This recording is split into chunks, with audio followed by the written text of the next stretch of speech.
میں بیٹھی نماز پڑھ رہی تھی اور وہ عورت میری دائیں طرف بیٹھی پاگلوں کی طرح رو رہی تھی، چیخ رہی تھی، چلا رہی تھی، یہاں تک کہ مجھے جھنجھوڑنا شروع ہو گئی کہ میری مدد کرو۔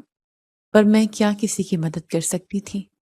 جیسی میں نے اسلام پھیرا، میں نے اس کے ہاتھ پہ ایک چیز رکھ دی، جسے دیکھ کے اس کی آنکھیں پھٹی کی پھٹی رہ گئی۔ وہ فوراً باہر کی طرف بھاگے، جیسے وہی اس کی آخری امید ہو، کیونکہ میں نے اس کی ہتھیلی پر میرا نام صالحہ ہے اور میری بہن کا نام سمینا تھا۔ وہ میری چھوٹی بہن تھی اور میں بڑی بہن۔ میں اس سے 8 سال بڑی تھی۔ ہم لوگ اپنے ماں باپ کی اولادیں تھے۔ کوئی بھائی نہیں تھا۔ جب 8 سال تک وہ پیدا نہیں ہوئی تھی، تب تک میں اپنے ماں باپ کی اکلوتی اولاد تھی، تو مجھ سے بہت محبت کرتے تھے۔ جب وہ پیدا ہونے والی تھی تو سب کو امید تھی کہ اس دفعہ بیٹا ہی پیدا ہوگا، لیکن بیٹی پیدا ہو گئی، اور ساتھ ہی ڈاکٹر نے یہ خبر بھی سنا دی کہ اب میری ماں دوبارہ ماں نہیں بن سکتی۔ اسی لیے کہیں نہ کہیں بابا کو سمینا سے اتنی محبت نہیں تھی، اور نہ ہی ماں کو، اور وہ اس چیز کو محسوس کرتی تھی، لیکن اس کو برا نہ لگے اس لیے میں اس کا بہت زیادہ خیال رکھنے کی کوشش کرتی تھی، پر وہ مجھ سے بھی نفرت کرتی تھی۔ اسی نفرت اور محبت کے دھوپ چھاؤں کے کھیل میں ہم دونوں بہنیں جوان ہو گئیں۔ سمینا نے ہر جگہ میرا امیج خراب کرنے کی کوشش کی، رشتہ داروں میں، دوستوں میں، اسکول کالج میں، یہاں تک کہ وہ میرے ماں باپ کی نظر میں بھی مجھے برا بنانے کی کوشش کرتی تھی۔ ایک دن وہ ماں کے پاس گئی اور کہنے لگی، باجی رات کو فون پر کسی سے باتیں کرتی ہے، اور بار بار یہی بات دہرانے لگی۔ جب کسی کے دل میں شک ڈالا جائے تو شک ہو ہی جاتا ہے۔ ایک رات میں اپنے کمرے میں رضائی اوڑھ کر سو رہی تھی، بہت تھکن تھی، دن بھر کا کام تھا۔ اچانک میری ماں نے رضائی کھینچ دی اور کہا، تم فون پر کس سے باتیں کرتی ہو؟ میں ایک دم حیران رہ گئی، میری آنکھوں میں نیند اور حیرت دونوں تھے۔ میں نے کہا، میں کسی سے بات نہیں کرتی، لیکن وہ خاموش نہ ہوئی اور مجھے دیکھتی رہی، جیسے وہ مجھ پر یقین نہیں کر رہی ہوں۔ مجھے بہت دکھ ہوا، لیکن میں نے پھر بھی کچھ نہیں کہا۔ گھر میں اب ہر بات پر مجھ پر شک کیا جانے لگا تھا۔ میں نے اپنی زندگی میں کبھی کوئی غلط کام نہیں کیا تھا، لیکن سمینا کی باتوں نے سب کچھ بدل دیا تھا۔ وہ ہر وقت میرے خلاف کچھ نہ کچھ کہتی رہتی تھی اور پھر خود ہی سب کی اچھی بن جاتی تھی۔ کھانا میں بناتی تھی، لیکن تعریف وہ لے جاتی تھی۔ اگر کوئی چیز خراب ہو جاتی تو الزام میرے اوپر آ جاتا تھا۔ میں صرف اتنا کہتی تھی کہ وہ میری چھوٹی بہن ہے، شاید سمجھ جائے، اس لیے میں ہر بات برداشت کرتی رہی۔ اسی طرح وقت گزرتا رہا۔ پھر ایک دن پتہ چلا کہ ہم دونوں بہنوں کی شادی طے ہو رہی ہے۔ میری شادی بڑے بھائی کے ساتھ اور سمینا کی شادی چھوٹے بھائی کے ساتھ، اور دونوں بھائی ایک ہی گھر میں رہتے تھے، لیکن بیچ میں دیوار تھی۔ ماں نے کہا کہ اچھا ہے، دونوں بہنیں ساتھ رہیں گی۔ میں دل میں خاموشی سے سوچ رہی تھی کہ مجھے اس کا کون سا سہارا ہے؟ وہ تو بہن ہو کر بھی بہن نہیں بنی تھی۔ پھر بھی میں نے خود کو سمجھایا کہ شاید شادی کے بعد سب ٹھیک ہو جائے گا۔ میرے ہونے والے شوہر کا نام وقاص تھا اور سمینا کے ہونے والے شوہر کا نام سہیل تھا۔ شادی کی تیاریوں میں بھی سمینا نے ہر بات میں مقابلہ کرنے کی کوشش کی۔ وقاص اور سہیل کے ماں باپ نہیں تھے، ان کی ایک بڑی بہن تھی جو باہر کے ملک میں رہتی تھی۔ وہ فی الحال آئی ہوئی تھی اور دونوں بھائیوں کی شادی کرانا چاہتی تھی۔ ان کی دکان بھی مشترک تھی، وہ دونوں اس میں کام کرتے تھے۔ دیکھا جائے تو ہم دونوں بہنوں کی ان دونوں بھائیوں کے ساتھ قسمت ایک ساتھ جڑ رہی تھی، اور ساروں کو یہ رشتہ اچھا لگ رہا تھا۔ میں خاموشی سے اپنے حصے کے کام کرتی رہی، لیکن سمینا کے اندر جیسے ایک آگ لگی ہوئی تھی۔ وہ ہر بات میں مقابلہ کرتی تھی۔ جو سوٹ میرے لیے پسند کیا جاتا وہ اس سے مہنگا لے آتی، جو زیورات مجھے دیے جاتے وہ اس سے بہتر اور زیادہ قیمتی مانگ لیتی۔ وہ ہر وقت یہی ثابت کرنا چاہتی تھی کہ وہ مجھ سے کسی بھی طرح کم نہیں ہے، یا شاید مجھ سے بہتر ہے۔ میں نے کبھی اس سے بحث نہیں کی، میں خاموش رہتی تھی، کیونکہ میں جانتی تھی کہ اگر میں کچھ بولوں گی تو بات اور بڑھ جائے گی۔ اس لیے میں صرف برداشت کرتی رہی، مگر گھر کے لوگ بھی اب اس کے رویے کو محسوس کرنے لگے تھے۔ ان کی بڑی بہن جو باہر سے آئی ہوئی تھیں، وہ بھی سمینا کو دیکھ کر حیران ہوتی تھیں۔ وہ اکثر آپس میں بات کرتی تھیں کہ یہ لڑکی ہر وقت مقابلہ کیوں کرتی ہے۔ میری نند کا جھکاؤ میری طرف زیادہ ہونے لگا تھا، کیونکہ وہ شاپنگ کے لیے ہمیں ساتھ لے جاتی تھی اور سب کچھ قریب سے دیکھتی تھی۔ وہ اکثر مجھے سمجھاتی تھی کہ تم زیادہ خاموش رہتی ہو، لیکن تمہارا دل صاف ہے اور تم ہر چیز کو برداشت کر رہی ہو۔ شادی کا دن آ گیا، گھر میں خوشی کا ماحول تھا، لیکن میرے دل میں ایک عجیب سا سکون اور گھبراہٹ دونوں تھے۔ میں آئینے کے سامنے کھڑی خود کو دیکھ رہی تھی، وہ دن جس کا ہر لڑکی کو انتظار ہوتا ہے، وہ میرے سامنے تھا، مگر میرے اندر ایک دباؤ بھی تھا کہ اب زندگی بدلنے والی ہے۔ میک اپ کی بات آئی تو میں نے ایک نارمل سے پارلر سے 8,000 کا میک اپ کروایا۔ سمینا نے اس سے پہلے ہی کہا تھا کہ وہ کم قیمت چیز استعمال نہیں کرے گی۔ اس نے 30,000 کا میک اپ بک کروایا۔ اس نے سب کے سامنے کہا کہ میں اپنے چہرے پر سستا میک اپ نہیں لگوا سکتی، 8,000 میں کیا ہی اچھے پروڈکٹس ہوں گے۔ میری بڑی نند نے بھی اس کی بات سن کر کہا کہ واقعی اتنا فرق ہے، میں یہ دیکھنا چاہتی ہوں کہ نتیجہ کیسا نکلتا ہے۔ اس دن سب کی نظریں اس بات پر بھی تھیں کہ دونوں بہنوں کا میک اپ کیسا لگے گا۔ اللہ کی کرنی ایسی ہوئی کہ میرا 8,000 کا میک اپ سادہ مگر بہت خوبصورت اور قدرتی چمک کے ساتھ نظر آ رہا تھا۔ میرے چہرے پر ایک نرمی اور سادگی تھی جو سب کو اچھی لگ رہی تھی، جبکہ سمینا کا مہنگا میک اپ شروع میں بہت بھاری لگ رہا تھا، پھر وقت کے ساتھ وہ بیٹھنے لگا۔ اس کی بیس بھی خراب ہونے لگی۔ وہ بار بار اسے ٹھیک کروانے کی کوشش کرتی رہی، لیکن جتنا وہ ٹھیک کرتی اتنا ہی زیادہ خراب ہوتا گیا۔ جب ہم اپنے اپنے شوہروں کے پاس پہنچے تو سمینا کا میک اپ تقریباً بکھر چکا تھا اور وہ خود بھی تھکی ہوئی لگ رہی تھی، جبکہ میں سادہ مگر پرسکون حالت میں تھی۔ وکاس نے مجھے دیکھا تو ایک ہلکی سی مسکراہٹ کے ساتھ مجھے خوش آمدید کہا۔ اس نے بہت عزت اور نرمی سے مجھے اپنے پاس بٹھایا۔ اس نے میرے سامنے ایک چھوٹا سا تحفہ رکھا اور کہا یہ تمہارے منہ دکھائی ہے۔ پھر اس نے بہت سادہ انداز میں کہا کہ یہ گھر تمہارا بھی ہے، تم اس کو جیسے چاہو سنوار سکتی ہو۔ میں زیادہ باتیں نہیں کرتا، لیکن ہم دونوں مل کر سب کچھ سنبھال لیں گے۔ مجھے اس کی یہ سادگی بہت اچھی لگی۔ میں نے پہلی بار محسوس کیا کہ شاید میری زندگی میں سکون آ سکتا ہے۔ وہ بہت سادہ مزاج انسان تھا۔ وہ کہتا تھا کہ میں پہلے اکیلا رہتا تھا، اس لیے زیادہ تکلفات نہیں جانتا۔ اب ہم دونوں مل کر سیکھیں گے کہ کپڑے استری ہوں یا نہ ہوں، کھانا ہو یا سادہ زندگی ہو، ہم ساتھ گزار لیں گے۔ مجھے اس کی یہ باتیں اندر سے بہت تسلی دے رہی تھیں۔ دوسری طرف سمینا اپنے شوہر سہیل اور ماں کے ساتھ بیٹھی تھی۔ وہ بہت جلد غصے میں آ گئی تھی۔ اس نے اپنی ماں سے کہا کہ میرا شوہر مجھے عجیب سوال کر رہا ہے کہ شادی سے پہلے تمہارا کوئی بوائے فرینڈ تو نہیں تھا؟ یہ بات سن کر میری ماں نے بے حیرت سے کہا کہ شاید اس نے مذاق میں پوچھا ہو۔ سمینا نے غصے سے کہا کہ یہ مذاق نہیں تھا، یہ سوال تھا اور مجھے یہ بالکل پسند نہیں آیا۔ اس کی بڑی نند نے سمجھانے کی کوشش کی کہ شاید وہ تمہیں جاننا چاہتا ہے، مگر سمینا نے ہر بات کو جھگڑے میں بدل دیا۔ رفتہ رفتہ وہ دن بھی گزر گیا اور ہم اپنی اپنی نئی زندگی میں داخل ہو گئے۔ میری بڑی نند کچھ دن بعد واپس بیرون ملک چلی گئی۔ گھر میں اب ہم دونوں بہنیں اپنے اپنے گھروں کی مالک تھیں، مگر ایک ہی دیوار کے دونوں طرف دو الگ زندگیاں شروع ہو چکی تھیں۔ میری ایک ہی سہیلی تھی، وہ بھی باہر کے ملک اپنے شوہر کے ساتھ شفٹ ہو گئی تھی۔ شادی کے ایک ہفتے بعد وہ پاکستان آئی تو غلطی سے وہ سمینا کے گھر میں چلی گئی۔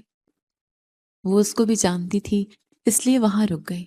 کوئی بھی انسان اگر غلطی سے کسی کے گھر چلا جائے اور سامنے والا جاننے والا ہو تو فوراً اٹھ کر واپس نہیں جاتا، اس لیے وہ تھوڑی دیر وہاں بیٹھی رہی۔ پھر کچھ دیر بعد وہ میرے پاس آئی۔ اس کے ہاتھ میں کافی سارا سامان تھا، وہ میرے لیے تحفے لائی تھی۔ مجھے دیکھ کر بہت خوش ہوئی۔ ہم دونوں گلے ملے اور کافی دیر باتیں کرتے رہے۔ اس نے مجھے کہا کہ میں غلطی سے تمہاری بہن کے گھر چلی گئی تھی، میں نے وہاں تھوڑی دیر بیٹھ کر اس کے ساتھ بات کی ہے۔ میں نے مسکرا کر کہا کہ کوئی بات نہیں، وہ اس کا اپنا گھر ہے، تم جا سکتی ہو۔ وہ بولی کہ ہاں، مگر مجھے وہاں کا ماحول کچھ عجیب لگا ہے۔ اس نے کمرے کا جائزہ لیتے ہوئے کہا کہ وہاں چیزیں تو بہت اچھی اچھی ہیں، لیکن تمہارے گھر میں زیادہ سکون اور صفائی نظر آتی ہے۔ دیکھو بھی دوپہر کا وقت ہے اور وہ ابھی تک سو کر نہیں اٹھی تھی۔ میں نے نرمی سے کہا کہ وہ اس کا اپنا انداز ہے، میں اس پر کچھ نہیں کہہ سکتی۔ پھر میں نے اسے اپنی شادی کی تصویریں دکھائیں۔ وہ بہت خوش ہوئی اور ہماری زندگی کے بارے میں سوال کرتی رہی۔ ہم دونوں کافی دیر بیٹھے رہے اور پھر وہ جانے لگی۔ جاتے جاتے اس نے ایک بات کہی جو اس وقت میرے دل میں پوری طرح نہیں اتری۔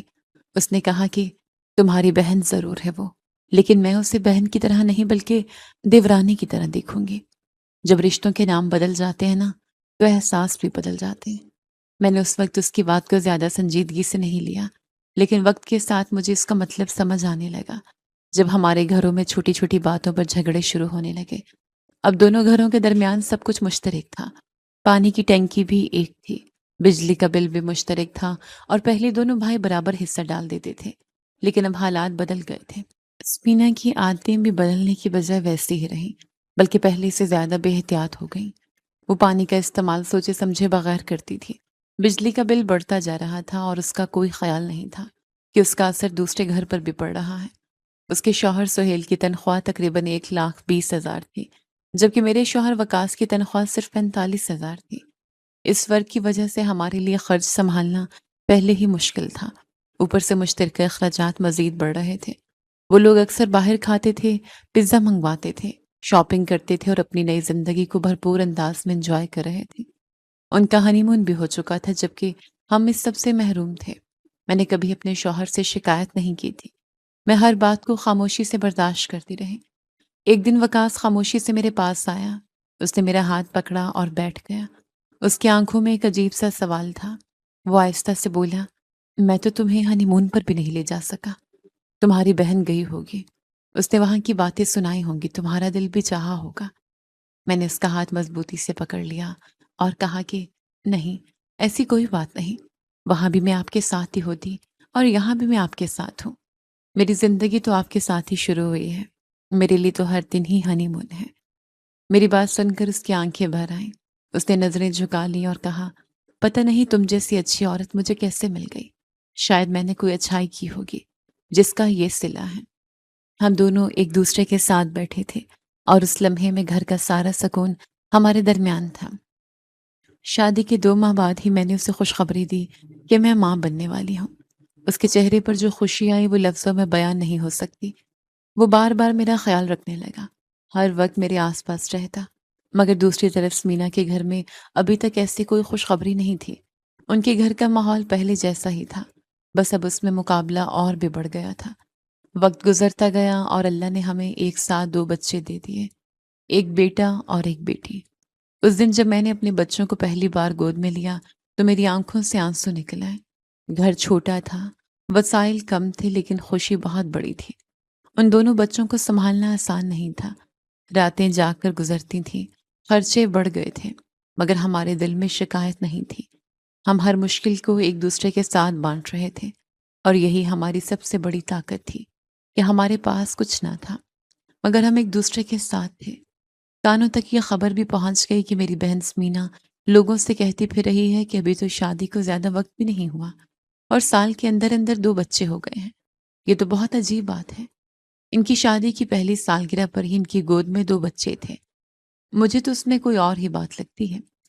یہ بات سن کر میرے اندر ایک بار پھر وہی پرانا درد جاگا جو میں نے بڑی مشکل سے دبایا ہوا تھا، کیونکہ یہ پہلی بار نہیں تھا کہ وہ میرے کردار پر حملہ کر رہی تھی۔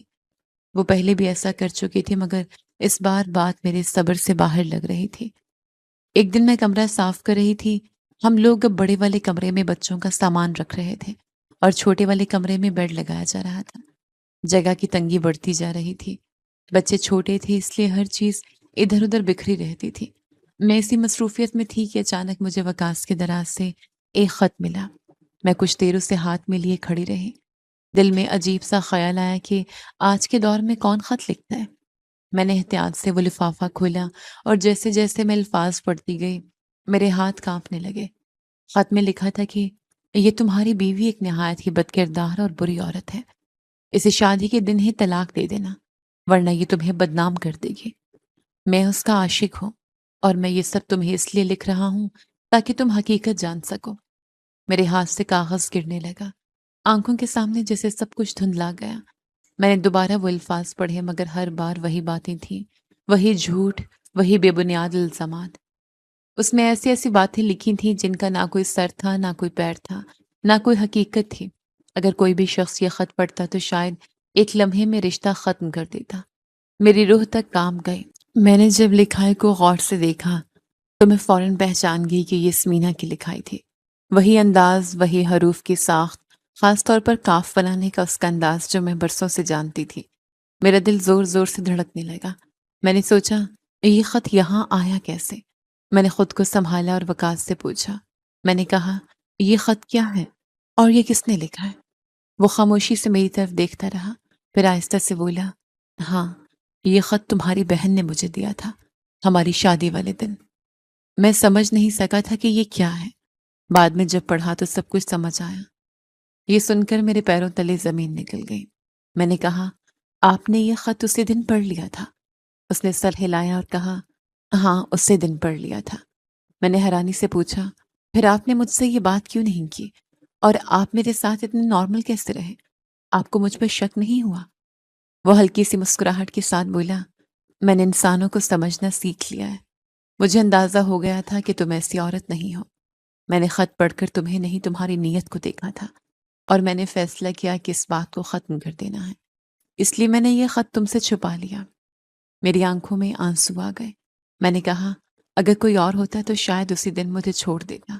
وہ بولا، ہو سکتا ہے، مگر میں نے تمہیں وقت سے پہلے جان لیا تھا۔ اور ایک بات یاد رکھو، جو رشتہ سچ پر کھڑا ہو وہ کسی کے جھوٹ سے نہیں ٹوٹتا۔ اس لمحے میرے دل میں وقاص کے لیے عزت اور بھی بڑھ گئی۔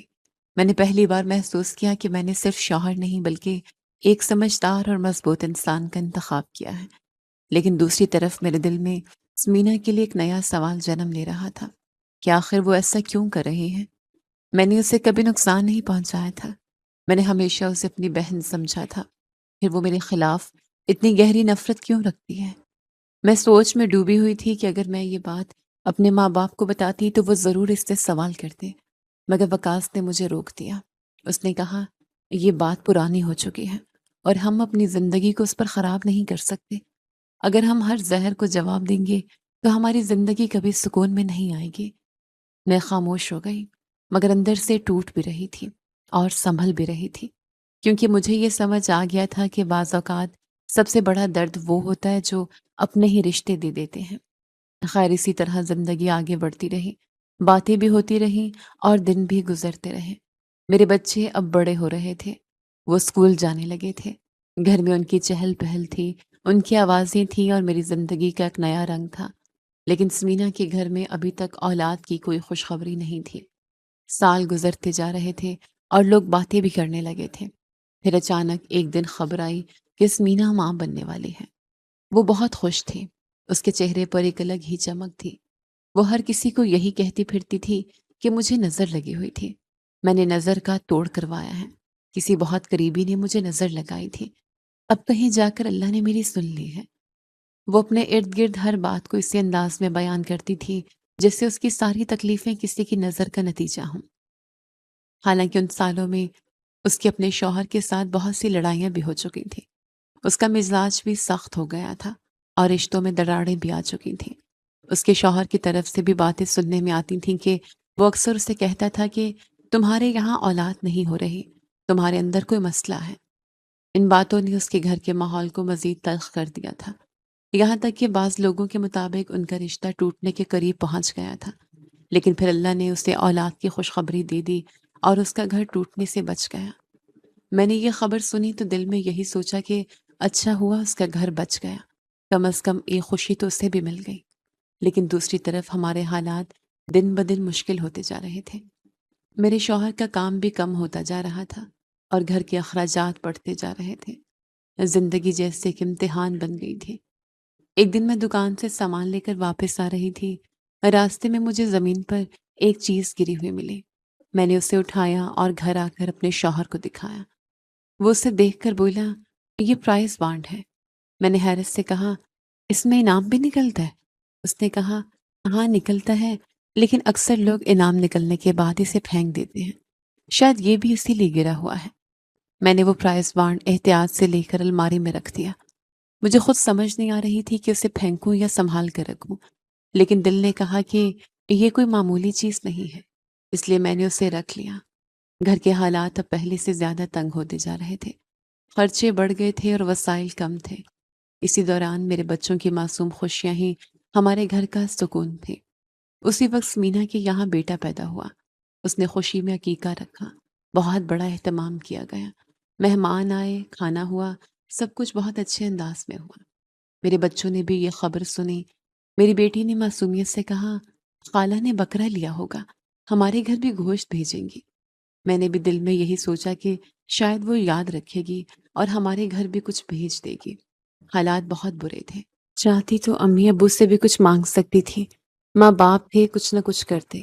اس سے پہلے مانگ بھی چکی تھی، بہت کچھ کیا بھی تھا امی ابو نے، لیکن اب ان کے حالات بھی پورے پورے تھے، کیونکہ سمینا بھی ان کو بہت تنگ کرتی تھی، ان سے کچھ نہ کچھ لیتی رہتی تھی، اور میرے شوہر نے کہا تھا کہ اب تمہاری شادی مجھ سے ہو گئی تو میری ذمہ داری ہو، اگر تم اپنے ماں باپ سے اپنے بچوں کے لیے بھی 1 روپیہ مانگو گی تو میری عزت کم ہوگی۔ میرا شوہر بہت خوددار تھا، میں اس کی عزت کم نہیں کرنا چاہتی تھی، اسی لیے میں ماں باپ سے ذکر نہیں کرتی تھی، لیکن بہن صرف بہن نہیں تھی، میری دیورانی بھی تو تھی، اور اس کا بھائی میرے شوہر کے حالات سے واقف بھی تھا، اسی لیے سوچا کہ وہ مدد کرے گی۔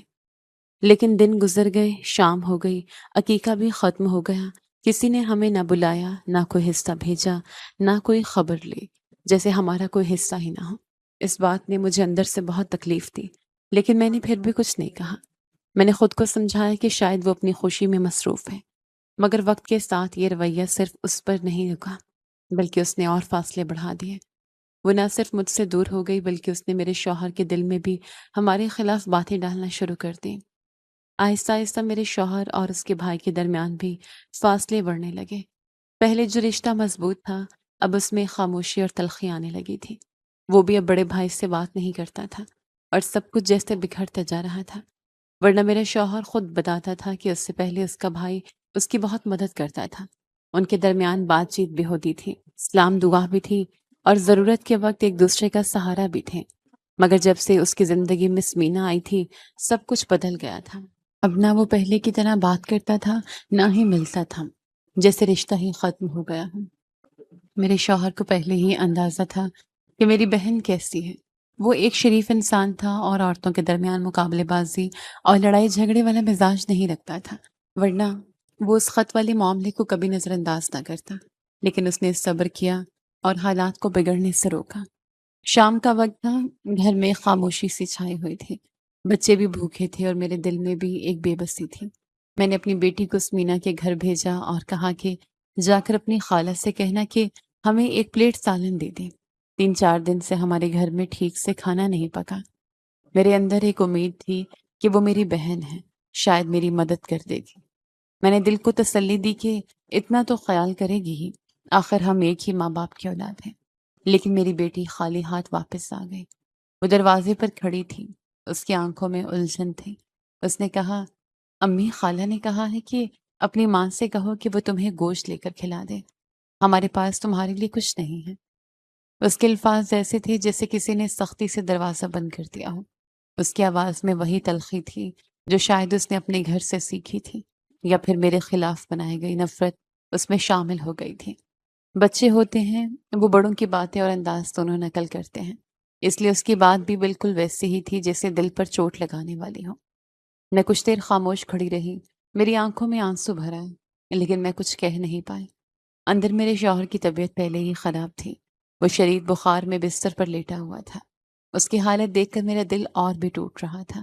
میرے پاس اس وقت 1 روپیہ بھی نہیں تھا، میں اسے ڈاکٹر کے پاس بھی نہیں لے جا سکتی تھی، نہ گھر میں کھانے کو کچھ تھا اور نہ ہی کوئی مدد کا سہارا تھا۔ میں بے بسی کے عالم میں کھڑی تھی، جیسے سارا بوجھ میرے کندھوں پر آ گیا ہو۔ میری بیٹی میرے قریب آ کر بولی، امی، خالہ ہم سے پیار نہیں کرتی، وہ ہمیں کھانا کیوں نہیں دیتی؟ ان کے گھر سے تو بہت اچھی خوشبو آ رہی تھی، وہاں بڑی دیگ رکھی ہوئی تھی۔ میں نے اس کی بات سن کر اسے آہستہ سے اپنے پاس کیا اور کہا، بیٹا جاؤ اور کھیل لو۔ میری آواز بھاری ہو رہی تھی، میں نہیں چاہتی تھی کہ وہ میری آنکھوں میں ٹوٹتا ہوا حوصلہ دیکھیں۔ مجھے پتا ہی نہیں تھا کہ میری اور میری بیٹی کی باتیں میرا بیٹا سن رہا ہے۔ اس کی عمر بھی بالکل میری بیٹی جتنی ہی تھی، مگر وہ لڑکا تھا اور اس کی طبیعت تھوڑی زیادہ حساس تھی۔ وہ ہر بات کو گہرائی سے محسوس کرتا تھا اور گھر کے حالات کو بھی بہت اچھی طرح سمجھنے لگا تھا۔ اسے بھی معلوم تھا کہ گھر میں پیسے نہیں ہیں، اس کے والد بیمار ہیں اور حالات بہت خراب ہیں۔ وہ کچھ دیر خاموش بیٹھا رہا، پھر اچانک اٹھا اور باہر جانے لگا۔ میں نے اسے دیکھا تو پوچھا، فیصل کہاں جا رہے ہو؟ وہ دروازے کے پاس رک گیا اور بولا، امی بھوک لگ رہی ہے، گھر میں کھانے کو کچھ نہیں ہے، میں سوچ رہا ہوں دوست کے ساتھ کھیلنے چلا جاؤ، وہاں بھوک کا احساس نہیں رہے گا، دماغ کھیل میں لگ جائے گا۔ اس کی بات سن کر میرا دل جیسے اندر سے ٹوٹ گیا۔ وہ اپنی عمر سے کہیں بڑا لگ رہا تھا۔ میں کچھ دیر اسے دیکھتی رہی اور پھر آہستہ سے کہا، اپنی بہن کو بھی ساتھ لے جاؤ۔ وہ تھوڑا سا رکا اور بولا، نہیں امی، ہم کرکٹ کھیلیں گے، وہ چھوٹی ہے، وہ کھیل نہیں سکے گی تو بور ہو جائے گی۔ میں نے صرف اتنا کہا، اچھا ٹھیک ہے جاؤ، اور وہ باہر چلا گیا۔ تھوڑی دیر بعد گھر کے باہر شور کی آوازیں آنے لگی، چیخنے چلانے کی آوازیں تھیں۔ میں گھبرا کر باہر کی طرف دوڑی۔ اصل میں ہوا یہ تھا کہ میری بہن کے گھر عقیقے کے بعد جو بکرے کی اوجری اور باقی گند تھا وہ انہوں نے ہمارے گھر کے سائڈ پر کونے میں پھینک دیا تھا۔ میرا بیٹا جب باہر گیا تو اس نے وہ اوجری دیکھ لی اور اس کے معصوم ذہن میں یہ خیال آیا کہ شاید اسے صاف کر کے یا پکا کر کھا لیا جائے۔ وہ اسے اٹھا کر جیسے گھر کے اندر آنے لگا تو میرے دیور سہیل نے اسے دیکھ لیا۔ وہ فوراً چلانے لگا، چور چور! اس نے شور مچا دیا اور میرے بیٹے کے قریب آ کر اسے 2 تھپڑ بھی مار دیے۔ وہ غصے میں کہہ رہا تھا، چوری کرتا ہے، ابھی سے چوری کر رہا ہے، بڑے ہو کر ڈاکہ مارے گا۔ میرا بیٹا خوف سے کانپ گیا، اس کی آنکھوں میں آنسو تھے۔ وہ بس رو رہا تھا اور بار بار یہی کہہ رہا تھا کہ میں نے کچھ نہیں کیا، مجھے بھوک لگی تھی۔ اسی دوران میرا شوہر بھی باہر آ گیا۔ شور سن کر وہ لڑکھڑاتا ہوا آیا۔ وہ پہلے ہی بخار میں تپ رہا تھا۔ اس نے فوراً بیٹے کو اپنے پاس کھینچ لیا اور اسے بچانے کی کوشش کی، مگر تب تک میرے دیور نے اسے 2-4 تھپڑ اور بھی مار دیے تھے اور ساتھ ساتھ ہمیں سخت باتیں بھی سنا رہا تھا۔ وہ چیخ رہا تھا کہ تم لوگ اپنے بچوں کو کیا سکھا رہے ہو؟ بڑے بڑے غریب بنتے ہیں اور پھر یہی کرتے ہیں۔ تمہارے گھر میں شرافت کا نام ہے یا نہیں؟ میرے شوہر نے کمزور آواز میں کہا، بس کرو، بچے پر کیوں غصہ نکال رہے ہو؟ مگر اس کی بات سن کر میرا دیور اور زیادہ بھڑک گیا اور میرے شوہر سے بھی الجھ پڑا۔ وہ کہنے لگا کہ اپنی بیوی کو سمجھاؤ، اگر بچوں کی پرورش نہیں کر سکتی تو پیدا ہی کیوں کیے ہیں؟ ہمارے گھر میں بھی اولاد ہے، ہم انہیں صحیح تربیت دیتے ہیں، تمہارا بچہ بڑا ہو کر چور بنے گا۔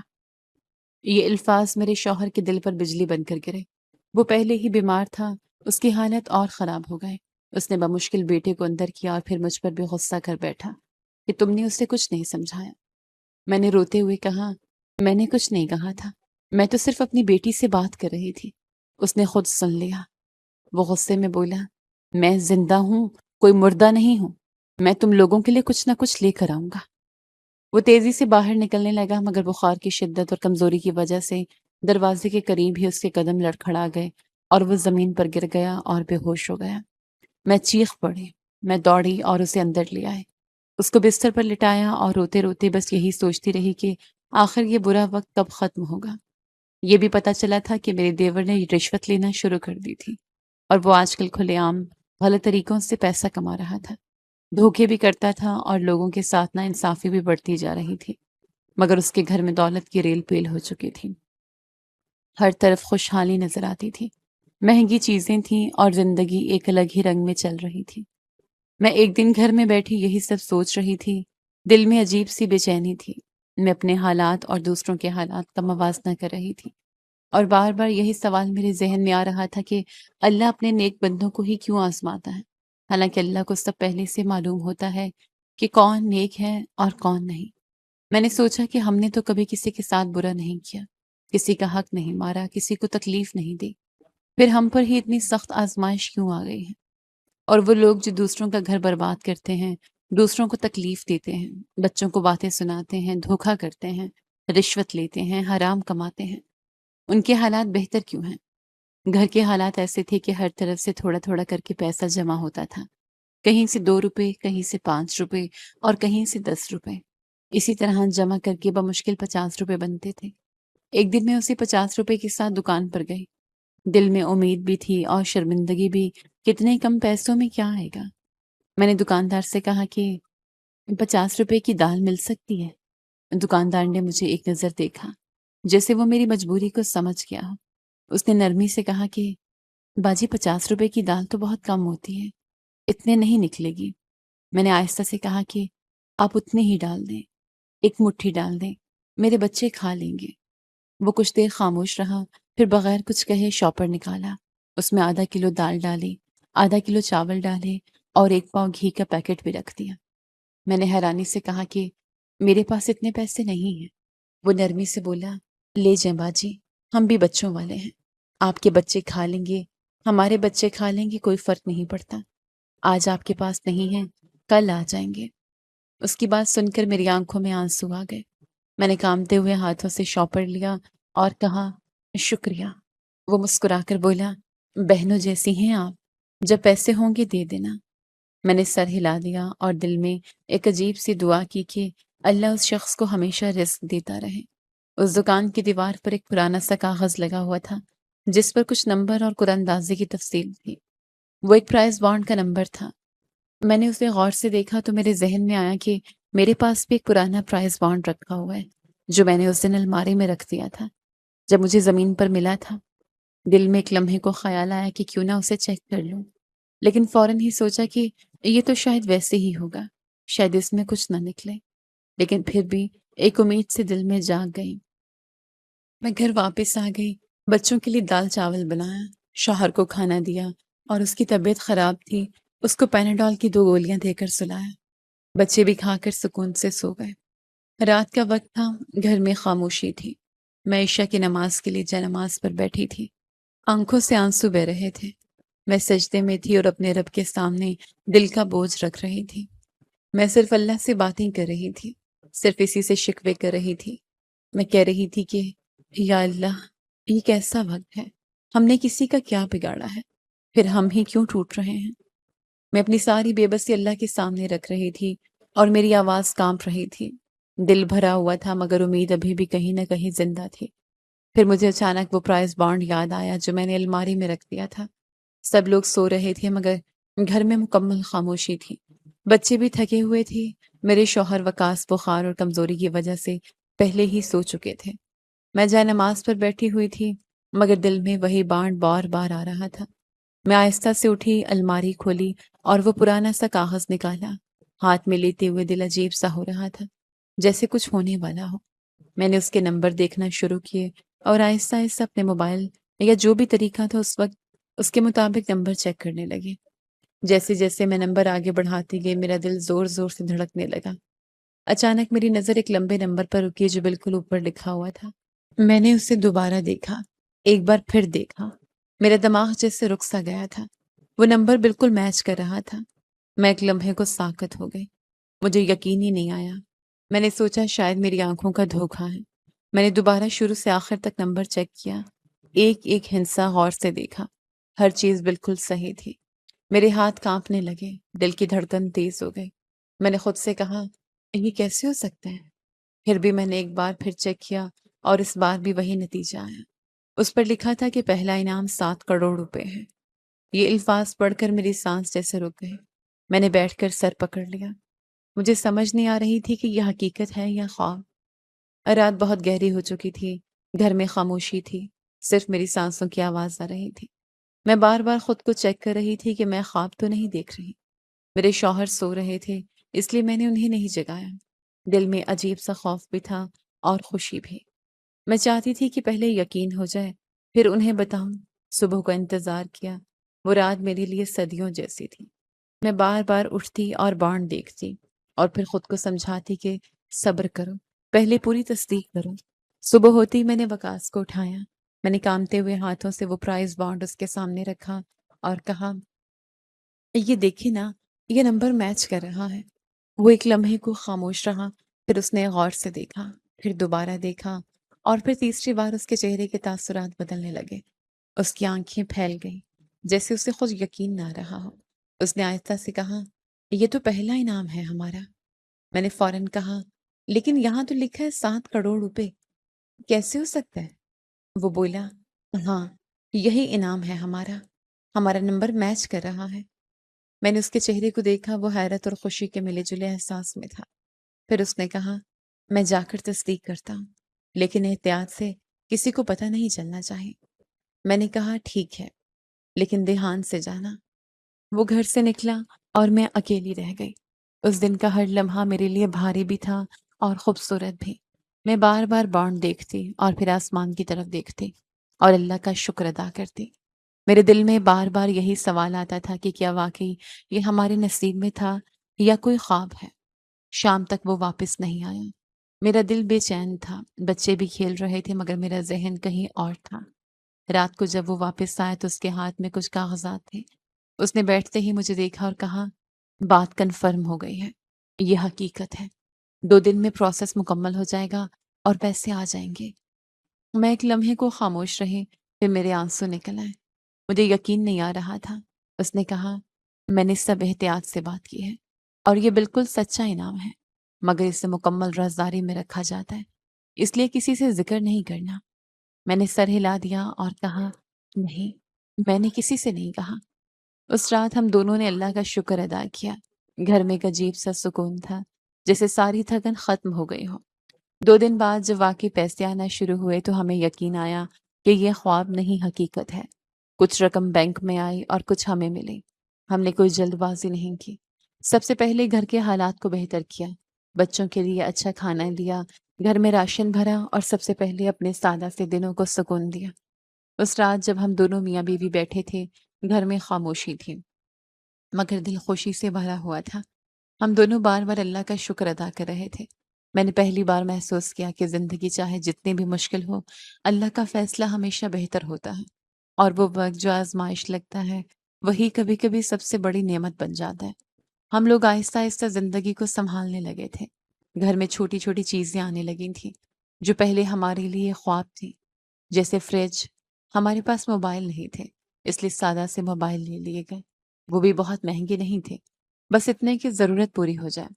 یہ رقم اتنی بڑی تھی کہ اگر ہم چاہتے تو اسے بے سوچے سمجھے خرچ کر سکتے تھے، لیکن ہم دونوں میاں بیوی نے بہت احتیاط سے ہر قدم رکھا۔ کسی کو کانوں کان خبر نہ ہونے دی، کسی کے دل میں شک نہ آنے دیا۔ ہم ایک عام سے زندگی جیتے رہے، جیسے کچھ بھی تبدیل نہ ہوا ہو، لیکن اندر ہی اندر حالات بدل رہے تھے۔ بچوں کو دوبارہ اسکول میں داخل کروایا۔ پچھلے 1 سال سے ان کا داخلہ بار بار پیسوں کی کمی کی وجہ سے رک جاتا تھا۔ اب وہ اسکول جانے لگے تھے۔ ان کے بستے، ان کی کتابیں، ان کے چہرے کی خوشی میرے لیے سب سے بڑی نعمت تھی۔ میں نے اپنے لیے کچھ سادہ سے کپڑے لیے، گھر کے کچھ ضروری سامان خریدا۔ میرے شوہر وکاس کا علاج بھی شروع کروایا۔ وہ پہلے بخار اور کمزوری کی وجہ سے بہت کمزور ہو گیا تھا، اب اس کی طبیعت میں بہتری آنے لگی تھی۔ زندگی آہستہ آہستہ بہتر ہو رہی تھی، مگر ہم نے احتیاط نہیں چھوڑی تھی۔ ہم ہر چیز بہت سوچ سمجھ کر کرتے تھے، تاکہ کسی کو شک نہ ہو اور نہ ہی کوئی بات باہر جائے۔ سمینا کو ابھی تک اس بات کا علم نہیں تھا کہ ہماری زندگی میں کیا تبدیلی آئے ہیں۔ وہ اپنے ہی دنیا میں مصروف تھی، کبھی اپنے گھر کے معاملات میں اور کبھی اپنی الجھنوں میں۔ ایک دن میں حسب معمول نماز پڑھ رہی تھی، جا نماز پر بیٹھی اللہ کا شکر ادا کر رہی تھی۔ دل میں سکون تھا، مگر آنکھوں میں وہی پرانی نمی تھی۔ اچانک دروازہ زور سے کھلا۔ سمینا اندر داخل ہوئی۔ وہ بہت پریشان تھی، اس کے چہرے پر ہوائیں اڑ رہی تھیں۔ وہ سیدھی میرے پاس آ کر بیٹھ گئی اور رونا شروع کر دیا۔ اس کی آواز کانپ رہی تھی۔ وہ کہہ رہی تھی کہ سہیل گھر پر نہیں ہے، پتہ نہیں کہاں چلا گیا ہے، میرے پاس 1 روپیہ نہیں ہے، میرا بچہ گر گیا ہے، اس کے سر پر چوٹ لگ گئی ہے، ڈاکٹر کہہ رہے ہیں فوراً سرجری کرنی پڑے گی، 1.5 لاکھ چاہیے، اور میرے پاس کچھ بھی نہیں ہے۔ وہ روتے ہوئے مسلسل بول رہی تھی کہ میرے امی ابو کو فون کیا جائے، وہ آ رہے ہیں، مگر ان کے پاس بھی اتنے پیسے نہیں ہیں۔ میرا سارا زیور پہلے ہی سہیل بیچ چکا ہے، اس نے لوگوں کے پیسے بھی لیے ہوئے ہیں اور ہم قسطوں میں واپس کر رہے ہیں۔ اب کچھ نہیں بچا، میں بہت ذلیل ہو گئی ہوں، میں کیا کروں؟ وہ میرے سامنے زمین پر بیٹھ کر پھوٹ پھوٹ کر رو رہی تھی، جیسے اس کے اندر سے ساری ہمت ٹوٹ گئی ہو۔ میں نے اسلام پھیرا اور کچھ لمحے خاموش رہی۔ اس کے الفاظ میرے دل پر بھی اثر کر رہے تھے، مگر میں نے خود کو سنبھالا۔ میں آہستہ سے اٹھی اور کمرے میں گئی۔ میں نے الماری کھولی اور بغیر زیادہ سوچے سمجھے 2 لاکھ نہیں بلکہ 3 لاکھ نکالے، وہی رقم جو ہمارے لیے بہت قیمتی تھی۔ میں اسے لے کر واپس آئی اور اس کے ہاتھ میں رکھ دی۔ میں نے بہت سکون سے کہا، تم فوراً ہسپتال جاؤ، میں بھی آتی ہوں۔ وہ ایک لمحے کو مجھے دیکھتی رہ گئی، جیسے اسے یقین نہ آیا ہو۔ پھر اس نے ہکلاتے ہوئے کہا، ٹھیک ہے، اور وہ فوراً ہسپتال چلی گئی۔ میں بھی جلدی سے تیار ہو کر ہسپتال پہنچ گئی۔ وہاں جا کر میں نے فیس جمع کروائی۔ چھوٹے بچے کے سر پر چوٹ لگی تھی، وہ صرف 6-7 مہینے کا تھا، اس لیے سرجری بہت نازک تھی۔ وقت جیسے رک گیا تھا، ہر کوئی پریشان تھا، مگر اللہ کا کرم ہوا، سرجری کامیاب ہو گئی۔ بچہ خطرے سے باہر آ گیا اور میری سانس میں سکون آیا۔ کچھ دیر بعد سمینا کا شوہر سہیل بھی وہاں آ گیا، وہ بھی پریشان تھا، اور پھر میرے شوہر وکاس بھی ہسپتال پہنچ چکے تھے۔ جب سب کچھ بہتر ہو گیا تو سمینا نے اپنے شوہر کو سب کچھ بتایا کہ میری بہن نے مدد کی، ورنہ آج پتہ نہیں کیا ہو جاتا۔ یہ سن کر سہیل کی آنکھیں جھک گئیں۔ اس کے چہرے پر شرمندگی تھی اور وقاص کے چہرے پر بھی ایک سنجیدگی تھی، مگر سکون بھی تھا۔ سمینا میری طرف دیکھ رہی تھی۔ اس کی آنکھوں میں اب وہ پرانی ضد نہیں تھی، وہاں تھکاوٹ تھی اور شاید پہلی بار احساس بھی تھا۔ میں نے کچھ نہیں کہا، میں بس خاموش رہی، کیونکہ بعض وقت الفاظ نہیں بلکہ عمل سب کچھ کہہ دیتے ہیں۔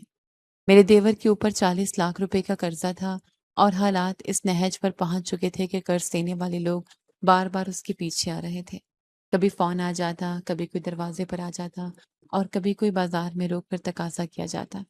اس کے چہرے سے سکون ختم ہو چکا تھا اور ہر وقت ایک پریشانی اس کے ماتھے پر لکھی رہتی تھی۔ اس واقعے کے بعد جب اس کے بیٹے کی جان بچ گئی تو میرے شوہر وقاص نے اسے ایک دن اپنے پاس بٹھایا۔ وہ دونوں گھر کے صحن میں بیٹھے تھے۔ شام کا وقت تھا، ہلکی ہلکی ہوا چل رہی تھی اور سورج آہستہ آہستہ ڈوب رہا تھا۔ وقاص نے اس کے کندھے پر ہاتھ رکھا اور کہا، پریشان مت ہو سہیل، ہم کوشش کریں گے تمہارا قرضہ اتر جائے گا۔ سہیل نے حیرت سے اس کی طرف دیکھا اور کہا، کیسے؟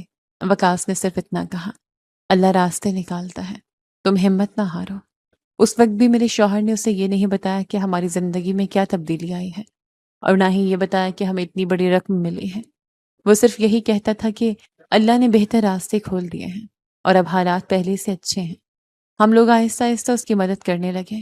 کبھی کسی قسط میں مدد ہو جاتی، کبھی کسی ضروری ادائیگی میں ہاتھ بٹا دیتے، اور کبھی کسی ایسے شخص سے بات کر لیتی جو قرض کی واپسی کے لیے دباؤ ڈال رہا ہوتا۔ ادھر ہمارے اپنے گھر میں بھی کچھ مرمت کا کام شروع ہو گیا تھا۔ چھت کے کچھ حصے خراب تھے، دیواروں پر نمی آ گئی تھی، پرانے دروازے بھی کمزور ہو چکے تھے۔ جب محلے والے پوچھتے کہ اچانک یہ سب کیسے ہو رہا ہے تو میرا شوہر مسکرا کر کہتا، اللہ کا کرم ہے، مجھے اچھی نوکری مل گئی ہے۔ یہ بات سن کر لوگ مطمئن ہو جاتے، کیونکہ حقیقت یہ تھی کہ وقاص پڑھا لکھا انسان تھا، صرف قسمت نے اس کا ساتھ نہیں دیا تھا۔ اب اس نے کچھ پیسے ایک کاروبار میں لگائے تھے اور آہستہ آہستہ اس کاروبار سے بھی فائدہ آنا شروع ہو گیا تھا۔ ہم نے کبھی فضول خرچی نہیں کی تھی، نہ ہی دکھاوا کیا تھا، اسی لیے کسی کو شک بھی نہیں ہوا۔ ایک دن دوپہر کا وقت تھا، بچے اسکول گئے ہوئے تھے، وقاص کسی کام سے باہر گیا ہوا تھا اور میں گھر میں بیٹھی کچھ کپڑے طے کر رہی تھی۔ اچانک دروازے پر دستک ہوئی۔ میں نے دروازہ کھولا تو سامنے سمینا کھڑی تھی۔ اس کی گود میں اس کا بیٹا تھا، وہی بچہ جس کے لیے اس دن وہ روتی ہوئی میرے پاس آئی تھی۔ اس کے چہرے پر ایک عجیب سی سنجیدگی تھی۔ میں نے اسے اندر بلایا، وہ آ کر میرے سامنے بیٹھ گئی۔ کچھ لمحے خاموش رہی، پھر اچانک اس کی آنکھوں سے آنسو نکل آئے۔ اس نے بچے کو اپنے قریب کیا اور روتے ہوئے کہا، باجی، میں آپ سے معافی مانگنے آئی ہوں۔ میں خاموشی سے اسے دیکھتی رہی۔ وہ بولتی جا رہی تھی، میں نے آپ کے ساتھ بہت برا کیا، میں نے بچپن سے آپ کو تکلیف دی، میں نے آپ کی برائی کی، آپ کے بارے میں جھوٹ بولے، آپ کے کردار پر الزام لگایا، آپ کے شوہر کو وہ خط دیا، آپ کی خوشیوں سے جلتی رہی، آپ کے بچوں کو نظر انداز کیا، آپ کے شوہر اور میرے شوہر کے درمیان بھی فاصلے پیدا کیے، اور جب آپ مشکل میں تھیں تب بھی میں نے آپ کا ساتھ نہیں دیا۔ یہ کہتے کہتے وہ پھوٹ پھوٹ کر رونے لگی۔ میں نے اس کی طرف دیکھا، میرے دل میں اس وقت کوئی غصہ نہیں تھا، شاید وقت نے میرے دل کے سارے زخم بھر دیے تھے۔ میں نے آہستہ سے اس کا ہاتھ پکڑا اور کہا، کوئی بات نہیں، میں نے تمہیں معاف کیا۔ وہ حیرت سے میری طرف دیکھنے لگی، جیسے اسے یقین نہ آیا ہو۔ اس نے کہا، آپ نے اتنی آسانی سے مجھے معاف کر دیا، اگر اتنا سب کچھ آپ نے میرے ساتھ کیا ہوتا تو شاید میں آپ کو کبھی معاف نہ کرتی۔ میں ہلکا سا مسکرائی اور کہا، دلوں میں نفرت رکھ کر انسان زندگی میں آگے نہیں بڑھ سکتا۔ میں نے تمہیں اس لیے معاف کیا کیونکہ نفرت کا بوجھ اٹھا کر جینا بہت مشکل ہوتا ہے۔ ویسے بھی تم سے کیا نفرت کرنی، تم میری چھوٹی بہن ہو، میں تم سے 8 سال بڑی ہوں۔ مجھے آج بھی یاد ہے جب تم چھوٹی تھیں تو اپنے کھلونے تمہیں دے دیتی تھی، اپنے حصے کی چیزیں تمہیں کھلا دیتی تھی، اگر گھر میں کوئی اچھی چیز آتی تھی تو پہلے تمہیں دیتی تھی۔ میں نے تمہیں صرف بہن نہیں سمجھا، میں نے تمہیں اپنی اولاد کی طرح چاہا۔ بڑی بہن ماں جیسی ہوتی ہے اور میں نے ہمیشہ تمہیں اسی نظر سے دیکھا۔ یہ سن کر سمینا کے آنسو اور تیز ہو گئے، وہ میرے گلے لگ گئی اور بچے کی طرح رونے لگی۔ کئی سالوں کی نفرت شاید انہی آنسوں میں بہہ رہی تھی۔ میں نے اس کے سر پر ہاتھ رکھا اور اسے تسلی دیتی رہی۔ کچھ دیر بعد جب وہ پرسکون ہوئی تو میں نے کہا، خوش رہو، زندگی بہت چھوٹی ہے، اسے نفرتوں میں ضائع نہ کرو۔ اگر کبھی کوئی مسئلہ ہو تو مجھے ضرور بتانا، میں تمہاری بہن ہوں اور ہمیشہ رہوں گی۔ اس نے سر ہلا دیا۔ اس دن کے بعد واقعی بہت کچھ بدل گیا۔ سہیل نے بھی اپنی زندگی بدلنے کا فیصلہ کر لیا۔ اس نے قسم کھائی کہ اب وہ رشوت نہیں لے گا، لوگوں کے ساتھ دھوکہ نہیں کرے گا، حرام کمائی سے بچے گا۔ شروع میں اسے مشکلات آئیں، لیکن آہستہ آہستہ اس کے حالات بہتر ہونے لگے۔ میرے شوہر نے بھی اس کی رہنمائی کی، جہاں ضرورت ہوتی اس کی مدد کرتا، جہاں مشورہ چاہیے ہوتا اسے مشورہ دیتا۔ دونوں بھائیوں کے درمیان جو فاصلے آ گئے تھے وہ بھی ختم ہونے لگے۔ پھر وہی سلام دعا شروع ہو گئے، پھر وہی محبت واپس آ گئے۔ عیدیں ایک ساتھ گزرنے لگے، بچے ایک ساتھ کھیلنے لگے۔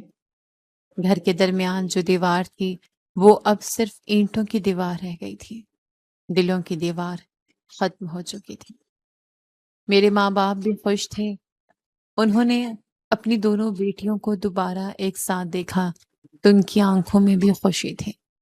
وقت گزرتا گیا، بچے بڑے ہوتے گئے، گھر آباد ہوتے گئے، اور میں جب کبھی رات کو سونے سے پہلے اپنی زندگی کے گزرے ہوئے دن یاد کرتی تو مجھے وہ وقت یاد آتا جب میرے گھر میں کھانے کو کچھ نہیں تھا، جب میرے شوہر بخار میں تپ رہے تھے، جب میرے بچے بھوک سے سو جاتے تھے، جب میری بیٹی خالی ہاتھ واپس آئی تھی، اور جب میں جائے نماز پر بیٹھ کر آنسو بہایا کرتی تھی۔ پھر میں اپنے آس پاس دیکھتی، اپنے بچوں کو دیکھتی، اپنے شوہر کو دیکھتی، اپنے گھر کے سکون کو دیکھتی، اور دل سے صرف ایک ہی بات نکلتی: اللہ کا شکر ہے، اس نے آزمائش بھی دی اور صبر بھی دیا، اس نے تکلیف بھی دی اور پھر راحت بھی دی، اس نے ہمیں گرنے نہیں دیا اور آخرکار ہمارے بکھرے ہوئے رشتوں کو بھی جوڑ دیا۔ آج اللہ کے فضل سے ہمارے حالات بھی بہت اچھے ہیں، سمینا کے گھر میں بھی سکون ہے، دونوں بھائیوں میں بھی محبت ہے، بچے بھی خوش ہیں، اور میں جب اپنی زندگی کو دیکھتی ہوں تو یہی سمجھ آتی ہے کہ انسان کو اچھائی کبھی نہیں چھوڑنی چاہیے، کیونکہ بعض اوقات اس کا صلہ وہاں سے ملتا ہے جہاں سے انسان نے کبھی سوچا بھی نہیں ہوتا، اور اللہ کا شکر ہے کہ آخرکار سب کچھ ٹھیک ہو گیا۔